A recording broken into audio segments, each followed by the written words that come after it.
What is going on, gamers? It's your boy Grandpa Casual, and today we are going to face Fang Ling. She is a boss that comes up at the midpoint of the game. She's kind of tough. She's kind of tricky if you're not initiated to her moves. So if you happen to be struggling with this boss, what we're going to do is we're going to break her down frame by frame, move by move, so that you'll be able to understand the tells and the moveset of this boss and be able to beat her much faster and much quicker. That is what we do here. And if you're into Wuchang Fallen Feathers or Souls-like games for that matter, this is what we do. We take the biggest, baddest bosses out there, we smack them in 4K. So if that happens to tickle your feather fancy, consider liking and subscribing. Outside of that, let's get into the gameplay. So this first move that she does is one that she does every single time that you start the match. Is she jumps up in the air and she throws down these projectiles. Now, these projectiles, they come at you pretty quick, but one thing to understand is that they do track you, but they don't track you from the offset. They track you a little bit into the attack. So you got to time your dodge correctly. So you don't dodge them as soon as you see them. Instead, you dodge halfway at the projectile coming at you. That is when it starts to track you, and you'll be able to dodge it more successfully. If you dodge it too early, it's still going to hit you because it hasn't began tracking you yet. So you kind of got to go against your instincts a little bit with this move. You got to wait just a little bit into the move coming at you before you dodge. Now, one key thing to know about this move is that after this move is done, it's a key opportunity.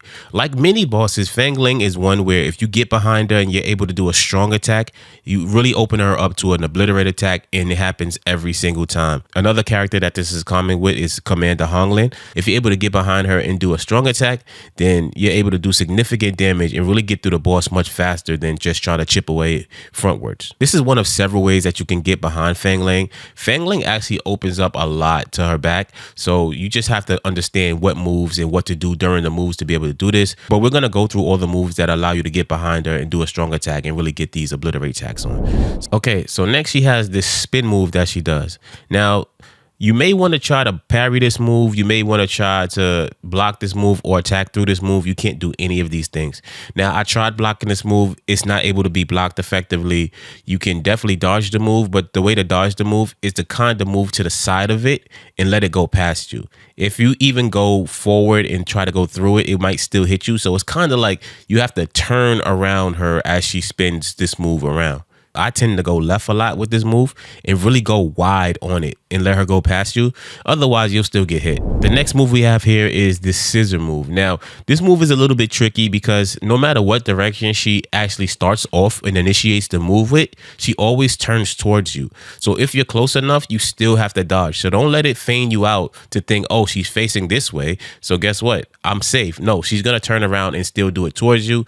And this is a 4-part move. So one thing to be mindful with this move also is that you're not dodging her thrusting the scissors at you. You're dodging her closing the scissors. The thrust of the scissors does nothing to you. It's only when she closes and snaps them at you is where you're able to dodge. As you can see, she snapped it closed, and that's where the damage came from. So this is what you're dodging. You're not dodging her turning towards you and pushing it towards you. You're really looking for her to close the scissors. When she closes the scissors, then you're able to dodge it. So this beam move that she does with the second head actually seems like a really good move to be able to go behind her and get an obliterate attack off.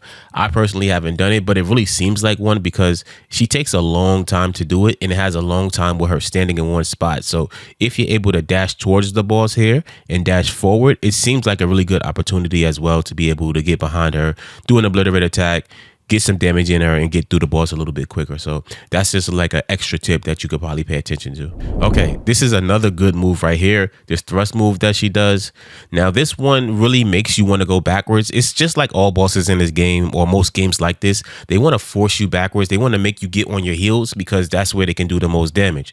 But what we do here is we try to stress the fact that a lot of times when you have bosses coming at you, and a lot of bosses do come at you, what you want to do is not go backwards. You want to go forward. You want to go forward into the boss because 1, you can dodge the attack by going forward, and 2, it puts you in a position to get behind them 9 times out of 10. And that's where you want to be, especially with a boss like Fang Ling and other bosses like her, because once you're behind her, you're able to do an obliterate attack and you're able to do a lot of damage to her. So always go forward. And if you're looking for the tell for this move, it's quite simple. It's kind of just like Feathered Priest. You're looking for the flash. So if you look at her left hand here, you can see that she's wheeling up right now, and you will see a flash. After the flash, she comes right at you, and at that point you can dash directly at her. Okay, now we're gonna move on to the second phase. So this boss is pretty straightforward when she gets to the second phase. I think she really doubles down on the idea that, you know, they want to wheel you backwards. They want you on your heels, but you want to do the opposite of that. You want to be going forward. You want to be going into this boss, because a lot of this second phases of this boss attacks are wide sweeping, but mostly they are at the front of the boss. The back of the boss is really open, and a lot of times, even when they are doing attacks, the attacks on the back of the boss do no damage to you. So you really want to get into this area here and stay here and do a lot of your attacks just well. This is where you're aiming to stay. Now, the boss doesn't make this easy, but the real goal is to just get in here and stay in here and do as many attacks as you possibly can. This is like your sweet spot and your safe zone. This is where you're trying to stay, because a lot of the attacks are at the front of this boss. So you want to be towards the back. As you can see, the first move here, she does a ring of fire. It's the beam itself that does damage to you. All of the lights and all of the fire that is around this move actually does nothing to you. It's really her beam that you are dodging. So don't let all of this distract you. You can go right through that. Just watch out for the beam itself that is coming from her mouth, because that is where the damage will come from. So you're not paying really attention to this stuff here. You're paying more so attention to the actual beam that is coming out of her mouth. But this doesn't leave any lingering fire damage or any damage like that. So you can go right through this, and don't let all of the tells and all of like the light shows distract you here. Now, during this move right here, this is one where she stays still a lot, and you really want to get to the side of her and get to the back of her. She stays still for a very long time during this move. So this is like a really good opportunity to just get behind her, get to the side of her as she does this, and just let off as many attacks as you can. Like I said, if you have temperance, definitely use your temperance, put some fire damage on her or whatever type of elemental damage that you have. Put a lot of damage on her and she will sit there. There's nothing that happens while she does this. So it's like an open opportunity here. She also has this jump attack that she does. She does it quite frequently. And this is another one where it's like you don't want to go backwards, you want to go forwards, because it leaves you behind the boss into your safe zone. You really want to take advantage of being able to get behind her and doing some attacks and laying it in until you're able to eventually break her stamina and be able to do an obliterate attack on her here. One thing with breaking a stamina is that, like with many bosses, the stamina break doesn't last very long. So when you realize that you've broken a stamina, you have to get around to the other side, the belly side of the boss. So what you want to do is, as soon as you hit that obliterate move, you want to immediately start running around to the other side, because you don't want to miss out on that obliterate attack and that damage. So just make sure that you're moving quick, you're moving fast, and you're trying to get around there really quickly, because this is the only spot where you can do this attack for her.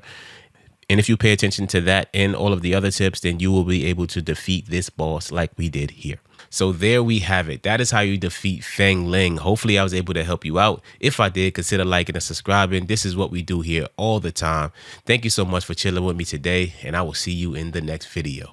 Peace. Yeah, my sister.